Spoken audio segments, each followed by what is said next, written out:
The Lord is my light and my salvation. Whom shall I fear? And yea, though I walk through the valley of the shadow of death, I will fear no evil, for you art with me. Thy rod and thy staff, they comfort me. Thou preparest a table before me in the presence of my enemies. You anoint my head with oil. My cup overflows. And surely goodness and mercy shall follow me all the days of my life. And I will dwell in the house of the Lord forever and ever. Amen. Assalamu alaikum. Good morning. Welcome to Johnny's Bite. Yesterday, a special activity happened in the Ashanti region, something that I've spoken about over and over again. Because growing up as a boy, I had opportunity to be a member of the Ghana Scouts Association. Presently, I'm still a member of the National Cadet Corps. I'm an officer.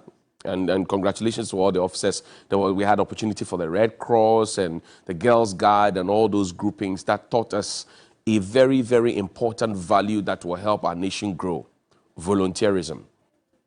These days, volunteerism does not come easy because the kind of stress that young people actually go through. For example, the young people who want to get into their various secondary schools, the stress that they went through.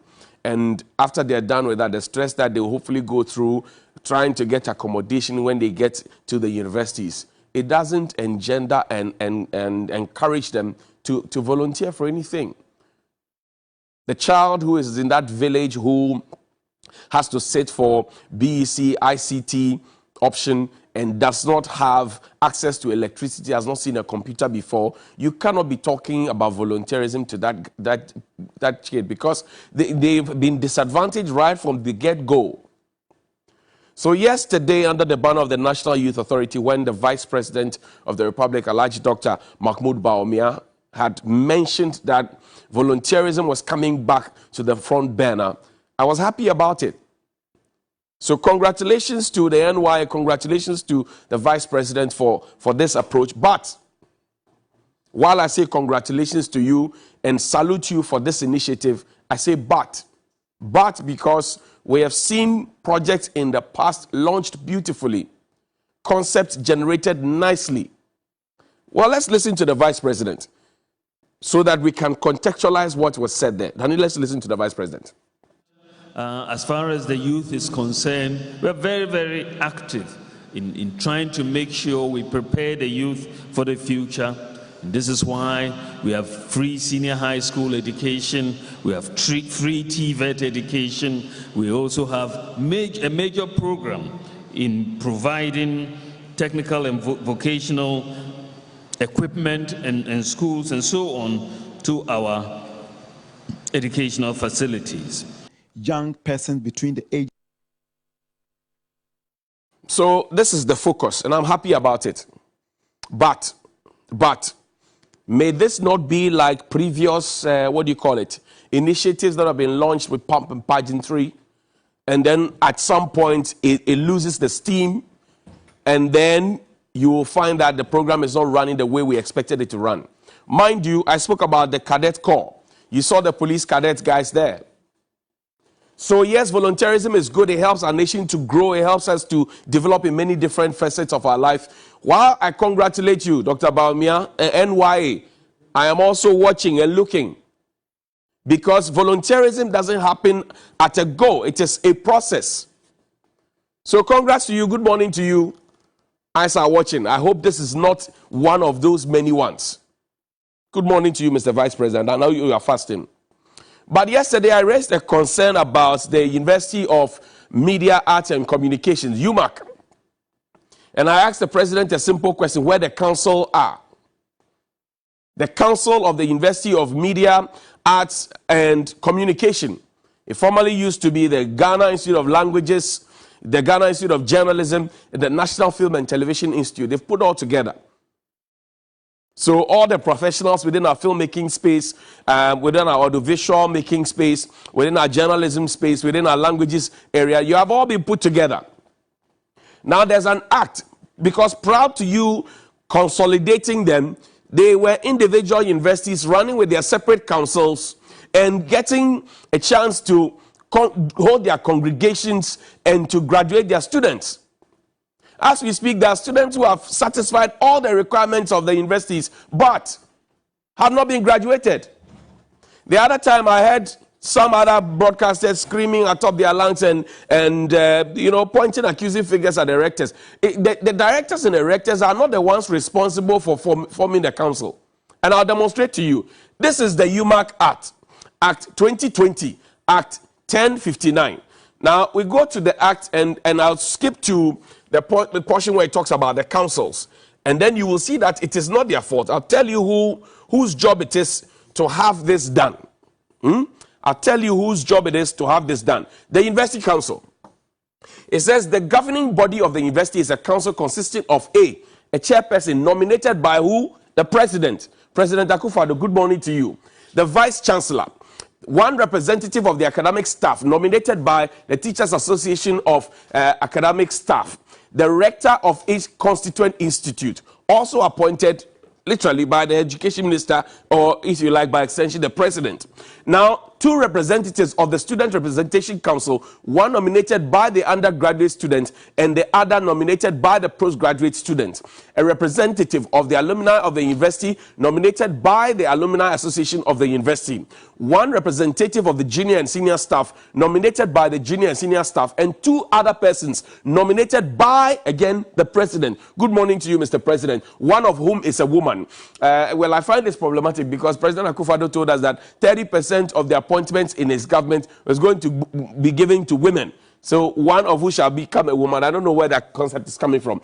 But clause 2 says the president shall, in making the nominations under paragraphs A and H of subsection 1, have regard to the academic qualifications, leadership qualities, gender, expertise in finance, management, knowledge, and relevant experience in media, arts, and communication. The president, 3, shall, in accordance with Article 70 of the Constitution, appoint the chairperson and other members of the council. President Akufo-Addo, good morning to you. Where is the UMAC Council? Now, 4, the chairperson of the council shall, in the absence of the chancellor, preside at the congregation and other ceremonies and meetings of the university. So, good morning to you, Mr. President. What is the function of the council? The council shall ensure the implementation of the aims of the university. B, determine the strategic direction of the university. C, monitor and evaluate the implementation of policies of the university. And it talks about promotion of income generating activities, control the finances of the university, ensure the creation of an environment of equal opportunity for members of the university on the recommendation of appointment committee, blah, blah, blah. But you also know that universities are supposed to award degrees. And prior to this, you would have seen that it's in the act somewhere, award of degrees and all of that. So now the question I'm asking this morning is this. Why is it taking so long to have the council constituted? And it is on your lap, Mr. President. It is on your lap, Mr. Education Minister, to have by this time recommended to the President, Dr. Yao Educhum, and your deputies, to have recommended to the President who should be on that council. If the council already running the individual constituent schools, GRL, GIJ, and NAFTI, are competent enough to have run it up until this time, what possibly could be holding it? Can't we consolidate and get it done? Or are we hoping to change one or two people there?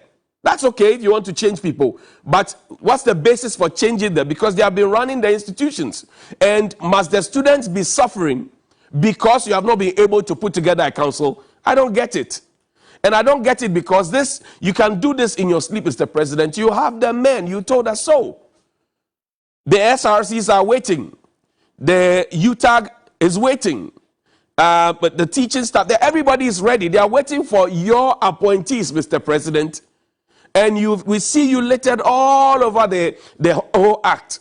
We see you littered over SIGA Act. We see you littered everywhere. And it looks like the same structure. Now you have the opportunity, sir, to appoint these council members. And the onus is on you. And you are delaying. And the students are there. Some want to travel outside and go to school. They want their certificates to be able to go to school. They cannot. Some want an opportunity to go and work. They are requiring that they bring their certificates because the employers are not looking for their transcripts. They cannot. Some just want their certificate because, yes, they have worked hard for it. They cannot have it. So, Mr. President, good morning to you. I'm saying to you that you need to, as quickly as possible, sir, constitute the University of Media, Arts, and Communication Council, because you gave us good reason why you were consolidating the 3 schools. Now, if you are putting them together and they have no head, then where are we going? If you put them together and the schools have no head, and yet the schools are running. How are they running? How are they running? Because the act has come into full force. The law is in force. So how are the universities of the GIJ, GIL, and NAFTI, how are they running? They are not supposed to be running independently or autonomously. They are supposed to be running as one structure with the council. So boss, where is the council? Where is the council? And that brings me to another conversation about the National Development Planning Commission. NDPC, good morning to you. Where is the national plan? Today I'm in the Constitution and on acts and all of that. Let's go to Article 86 of the 1992 Constitution. It talks about the National Development Planning Commission. It said there shall be a National Development Planning Commission, which means it is obligatory, it is mandatory. We cannot run the country without a National Development Planning Commission. So there shall be a National Development Planning Commission. Now the commission again shall consist of a chairman who shall be appointed by again the president. The president is everywhere in consultation with the Council of State, whose advice the president can decide to take or not take, but will be paid monthly allowances that are bigger than the salaries of university lecturers. And even if they decide that they don't want 20% of their allowances and they want it to come and support the national agenda, it's still bigger than the professor's salary. Can you imagine that? Retirees who may have retired on their salaries, because the IGP retires on the salary, Chief Justice retires on the salary, CDS retires on the salary, and they still will get allowances that are bigger than people who are serving and going to work every day. But that's just by the point. 2, the minister responsible for finance and such other ministers of state as the president may appoint. So 1, the chairperson appointed by the president. 2, the minister responsible for finance and such other ministers of state as the president may appoint.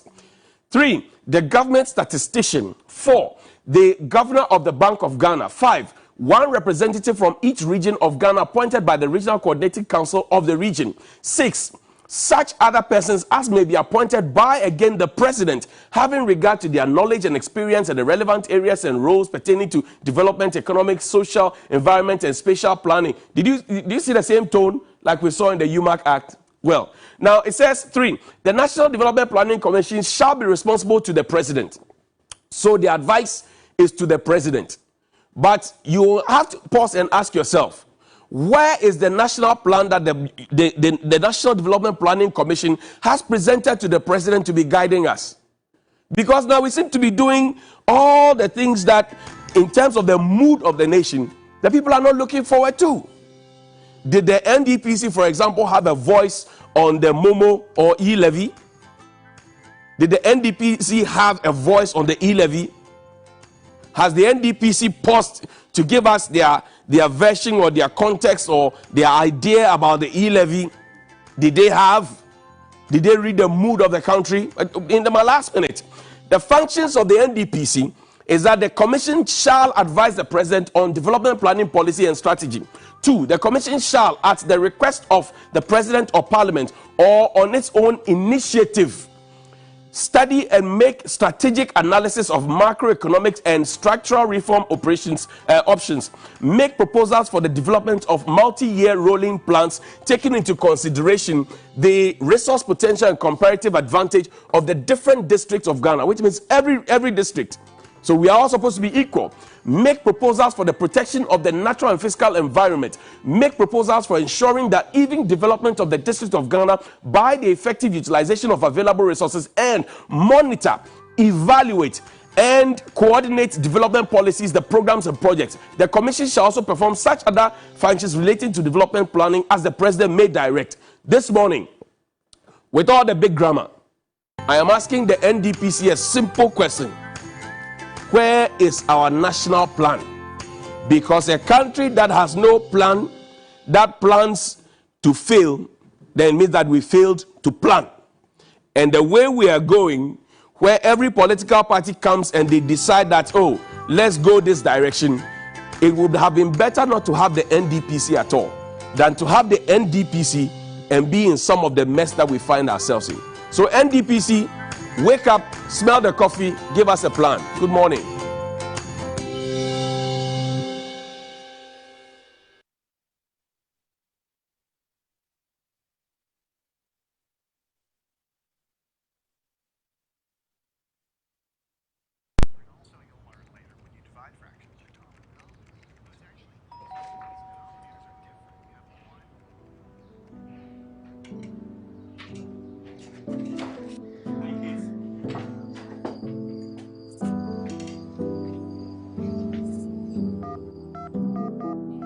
So that mom can be able to open the door. This is it. Please don't do. Here's my little brother doing something special. He's setting the camera up with another bright idea. Let's just open the door. Yay! Mom, I got this. Now you can be part of the extraordinary world of endless possibilities on Vodafone. With the best value and amazing data offers and services available in Ghana, your dreams are achievable. Get more for less with Vodafone data. Vodafone, further together.